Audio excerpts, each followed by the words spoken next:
Power agent இறந்த பின்பும் பத்திரம் பதிவு செய்த சம்பந்தமாக ராமநாதபுரம் மாவட்ட குற்றப்பிரிவு காவல்துறை ஒரு வழக்கு பதிவு செய்து சம்பந்தப்பட்ட நபர்களை கைது செஞ்சிருக்கு. நம்ம ஏற்கனவே ஒரு காணொலியில் சொல்லியிருந்தோம், எதெல்லாம் போலி ஆவணம், எதெல்லாம் மோசடி ஆவணம். இந்த ஆள்மாறாட்டம் செய்வது, போலியான ஆவணங்களை உற்பத்தி செய்வது. அந்த போலியான ஆவணங்கள் எதெல்லாம் பார்த்தீங்கன்னா voter ID, Aadhaar card, PAN card மற்றும் அந்த தாய் பத்திரங்கள், இந்த கடன் பத்திரங்கள், இது போன்ற போலியான ஆவணங்களை உற்பத்தி செய்வது. யாராச்சும் வாரிசுதாரர்களை மறைச்சு பிரிபடாத சொத்தை எழுதி தருவது. இல்லை ஒருத்தர் பவர் ஏஜென்ட் இருப்பார், அந்த பவர் கொடுத்தவர் இறந்துருவார், இல்லை அந்த பவரை ரத்து பண்ண பின்பும் பதிவு செய்வது. இது போன்ற பல மோசடி ஆவணங்கள் பதிவு செய்யப்படுது. அது சம்பந்தமாக எங்கு எப்படி புகார் அளிக்கணும் அப்படின்னு நம்ம அடுத்தடுத்த காணொலியாக பதிவு செஞ்சுட்டே வரோம்.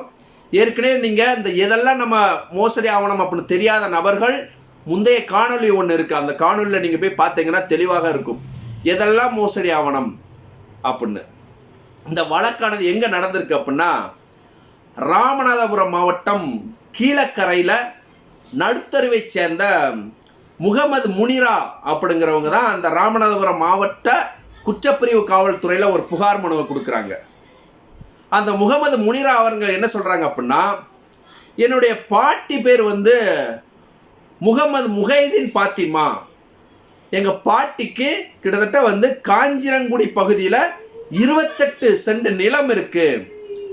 அந்த 28 சென்ட் நிலத்தை சையத் அபுபக்கர் மகன் சையத் அமீர் அலிக்கு 2013ஆம் ஆண்டு ஒரு பவர் பத்திரம் எழுதி கொடுத்துருக்குறாங்க. பவர் ஏஜெண்டாக நியமனம் செஞ்சிருக்கிறாங்க. அந்த சையத் அமீர் அலி என்பவர் எங்கள் பாட்டி இறந்த பின்பும் அந்த பவரை பயன்படுத்தி அவங்க உயிரோடு தான் இருக்காங்கன்னு சொல்லி லைவ் சர்டிஃபிகேட் மருத்துவர்கிட்ட வாங்கி கொடுத்து வேற ஒருத்தருக்கு விற்றுருக்காங்க. அது யாரும் கிடையாது, அதே கீழக்கரை நடுத்தருவை சேர்ந்த ஒரு நபருக்கு தான், பாத்திமா என்பவங்களுக்கு தான் விற்பனை செஞ்சுருக்காங்க அப்படின்னு சொல்லி ஒரு புகார் மனுவை கொடுக்குறாங்க. இந்த புகார் மனுவை வழக்காக பதிவு செய்த அந்த ராமநாதபுரம் மாவட்ட குற்றப்பிரிவு காவல்துறை தீவிரமாக விசாரணை நடத்துது. இந்த விசாரணை நடத்தும் போது தான் தெரியுது அந்த முகமது முனிரா அவங்க சொன்னதில் சரி என்ன அப்படின்னா, அந்த முகமது முகைதீன் பாத்திமா அவர்கள் 2015 செப்டம்பர் 5ஆம் தேதி உடல்நலை குறைவால் இறந்து போயிருந்தாங்க. அந்த இறந்ததை சாதகமாக பயன்படுத்தி அந்த சையத் அமீர் அலி என்பவர் என்ன பண்றாரு அப்படின்னா, அதே கீழக்கரை சார்பதிவாளர் அலுவலகத்தில் அந்த அப்துல் கரீம் மகள் பாத்திமா என்பவர்களுக்கு ஒரு 10 சென்ட் இடத்தை மோசடி ஆவணமாக பதிவு செய்கிறாரு. அப்போ 10 சென்ட் இடத்தை என்னைக்கு பதிவு செய்கிறாருன்னா, அந்த பாட்டி, அதாவது முகமது முனிரா அவர்களுடைய பாட்டி 5ஆம் தேதி இறந்து போகிறாங்க. 2015 செப்டம்பர் 5ஆம் தேதி இறக்குறாங்க. இவர் 2015 செப்டம்பர் 7ஆம் தேதி பதிவு செய்கிறார். அப்போ இத்தகைய மோசடி ஆவணத்தில் இந்த சையத் அமீர் அலி என்று செயல்படக்கூடிய பவர் ஏஜென்ட் மட்டும் தவறு செய்யலை.